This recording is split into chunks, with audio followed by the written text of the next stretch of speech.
इस समय बहुत चर्चा में बेटा बना हुआ है उत्तर प्रदेश के जनपद बाराबंकी का निजामपुर गांव। आजादी के 77 साल के बाद 1947 में हम आजाद हुए। कब आजाद हुए? 15 अगस्त सन 1947। तब से इस निजामपुर गांव में कोई भी बच्चा हाई स्कूल में पास नहीं हुआ।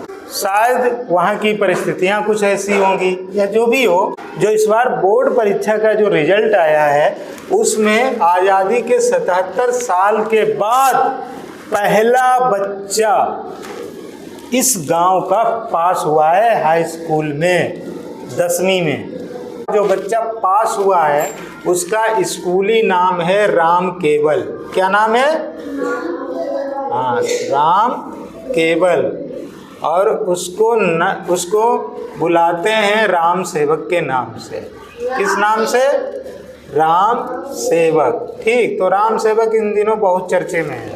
क्यों है? क्योंकि इन्होंने इस 30 से 40 घर वाले, यहाँ पे कितने घर हैं? 30 से 40 घरों के बीच में है निजामपुर में। तो यहाँ पे एक रिकॉर्ड कायम किया है राम केवल जी ने।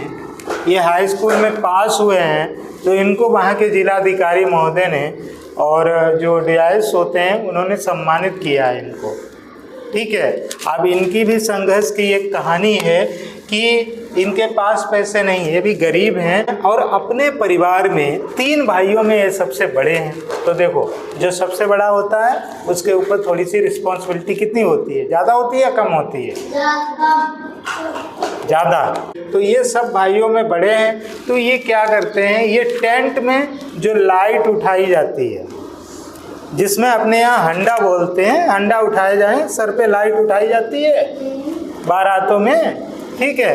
तो ये लाइट उठाने का काम करते हैं। मान लीजिए 200-300 रुपये इनको मिल जाते हैं और जब लाइट उठाना नहीं होता है तो ये मजदूरी भी करते हैं। ठीक है। तो जो उस मजदूरी से जो पैसा मिलता है तो उससे ये अपने परिवार का खर्चा चलाते हैं। प्लस इन्होंने बताया कि जो 2100 रुपये है इनके कॉलेज की फीस, वो इन्होंने मजदूरी करके भरी है। संघर्ष की कहानी इनकी सुनिए। मान लीजिए व्यवस्था क्या है, हम इस पर ध्यान नहीं देंगे, लेकिन फिर भी एक बच्चा अगर इस कंडीशन में आगे आया है तो उसने बहुत संघर्ष किया होगा। ऐसे नहीं कोई आगे आ जाता है। ठीक है। तो ये मजदूरी करके इन्होंने हाई स्कूल पास किया। हम इस चीज़ को देखते हैं कि कैसे पास किया। तो इन्होंने ये लाइट उठाते थे। दूसरी चीज़, ये लाइट उठा के जब आते थे, मान लीजिए 11, 11:30, 12 इतना तो बच ही जाता है। उसके बाद ये क्या करते थे, ये तब अपना क्या करते थे? अध्ययन करते थे। स्टडी, पढ़ाई कब करते थे? जब लाइट उठाने के बाद घर आते थे रात में। उसके बाद जो समय बचता था उसमें ये पढ़ाई करते थे और फिर इनको कुछ चीज़ें समझ में नहीं आती थी। ऐसे कुछ चीज़ें, जैसे कुछ चीज़ें समझ में आ गई, कुछ नहीं आई चीज़ें समझ में। ठीक है। तो उनको ये क्या करते थे? नोट कर लेते थे। क्या कर लेते थे? नोट डाउन कर लेते थे कॉपी में कि हमें ये चीज़ जो है वो समझ में नहीं आ रही है। फिर नेक्स्ट डे जब भी ये कॉलेज जाते थे तो क्या करते थे? अपने टीचर से उस चीज़ को ये क्या करते थे? क्लियर करते थे, पूछते थे कि सर ये हमें नहीं आ रहा है, इसको बता दीजिए। तो जब टीचर से पूछोगे तो ऐसा भी नहीं है कि आपको टीचर बताए ना। ठीक है। तो बता दे। तो ये इनके संघर्ष की कहानी है। अच्छा ये बताओ, इन्होंने संघर्ष किया ना भाई? मेहनत की कि नहीं की? मेहनत की। अच्छा आप लोगों को क्या करना है? केवल सोना है और गाँव में स्कूल है, चले आना है कपड़े पहन के, बस।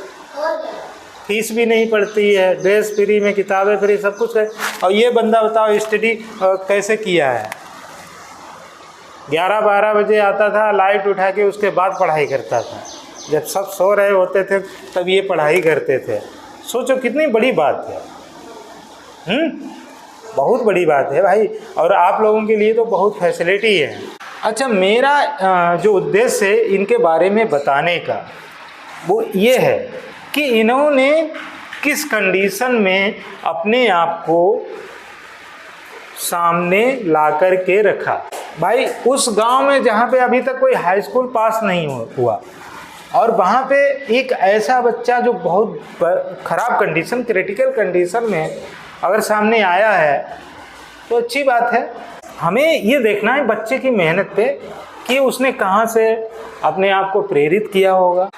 भाई कहाँ से अपने आप को प्रेरित किया होगा?